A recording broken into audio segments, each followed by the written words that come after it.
రాజీనామా చేసి ఉప ఎన్నికలు వెళ్ళడానికి సిద్ధంగా ఉన్నాను. ఆ ధైర్యం కేటీఆర్ గారి యొక్క ట్వీట్ ఇప్పుడే చూశాను నేను. కేటీఆర్ గారు రాజ్యాంగ విలువలను ప్రజాస్వామ్య విలువలను దెబ్బతీసే విధంగా ఈ తీర్పు ఉందని చెప్తున్నారు. అసలు దీనికి సూత్రధారి పాత్రధారులే మీరు కదా. మీరు శుద్ధపూస లెక్క మాట్లాడితే ఎట్లా? చేసిన పొరపాట్లన్నీ చేసి రాజకీయ వ్యవస్థను భ్రష్టు పట్టించి ఫిరాయింపులను ప్రోత్సహించి ఫిరాయించిన వారిని మంత్రులను చేసి ఇవాళ మేము ఒక శాసనసభ పక్షాలను పార్టీలో చేర్చుకున్నది మీరు. ఆనాడు మీరు చేసింది నైతికంగా, రాజ్యాంగపరంగా, నైతికంగా, రాజకీయంగా తప్పని మీరు భావిస్తే మీరు తెలంగాణ ప్రజలకు గతంలో నేను చేసింది పొరపాటు, నన్ను క్షమించండి అని మీరు ప్రజలను కోరితే మీకు కావాల్సింది నా రాజీనామే. కాబట్టి మీరు తెలంగాణ ప్రజలకు క్షమాపణ చెప్పిన మరుక్షణమే నేను రాజీనామా చేసి ఉప ఎన్నికలు వెళ్ళడానికి సిద్ధంగా ఉన్నాను. ఆ ధైర్యం కేటీఆర్ గారి యొక్క ట్వీట్ ఇప్పుడే చూశాను నేను. కేటీఆర్ గారు రాజ్యాంగ విలువలను ప్రజాస్వామ్య విలువలను దెబ్బతీసే విధంగా ఈ తీర్పు ఉందని చెప్తున్నారు. అసలు దీనికి సూత్రధారి పాత్రధారులే మీరు కదా. మీరు శుద్ధపూస లెక్క మాట్లాడితే ఎట్లా? చేసిన పొరపాట్లన్నీ చేసి రాజకీయ వ్యవస్థను భ్రష్టు పట్టించి ఫిరాయింపులను ప్రోత్సహించి ఫిరాయించిన వారిని మంత్రులను చేసి ఇవాళ మేము శాసనసభ పక్షాలను పార్టీలో చేర్చుకున్నది మీరు. ఆనాడు మీరు చేసింది నైతికంగా, రాజ్యాంగపరంగా, నైతికంగా, రాజకీయంగా తప్పని మీరు భావిస్తే మీరు తెలంగాణ ప్రజలకు గతంలో నేను చేసింది పొరపాటు, నన్ను క్షమించండి అని మీరు ప్రజలను కోరితే మీకు కావాల్సింది నా రాజీనామే. కాబట్టి మీరు తెలంగాణ ప్రజలకు క్షమాపణ చెప్పిన మరుక్షణమే నేను రాజీనామా చేసి ఉప ఎన్నికలు వెళ్ళడానికి సిద్ధంగా ఉన్నాను. ఆ ధైర్యం కేటీఆర్ గారి యొక్క ట్వీట్ ఇప్పుడే చూశాను నేను.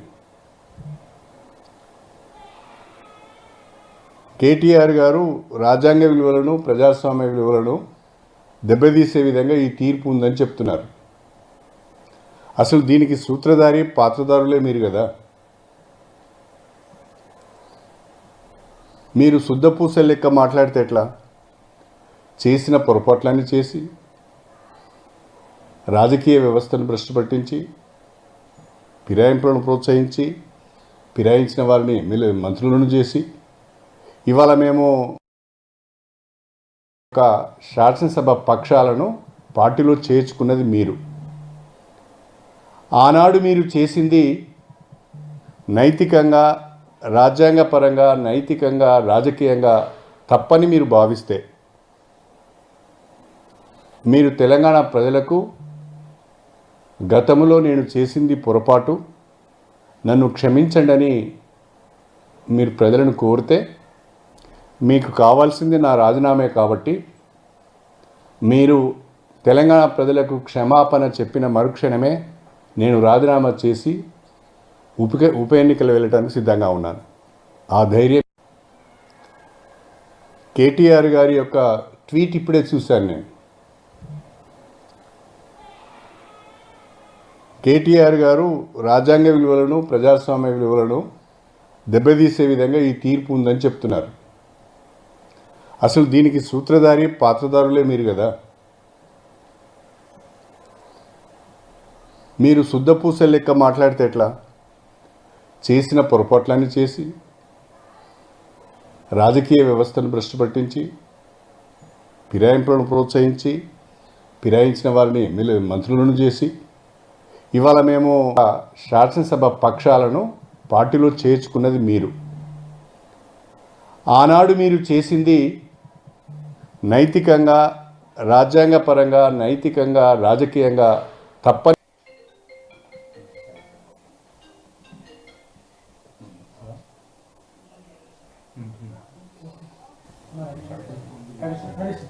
ఓకే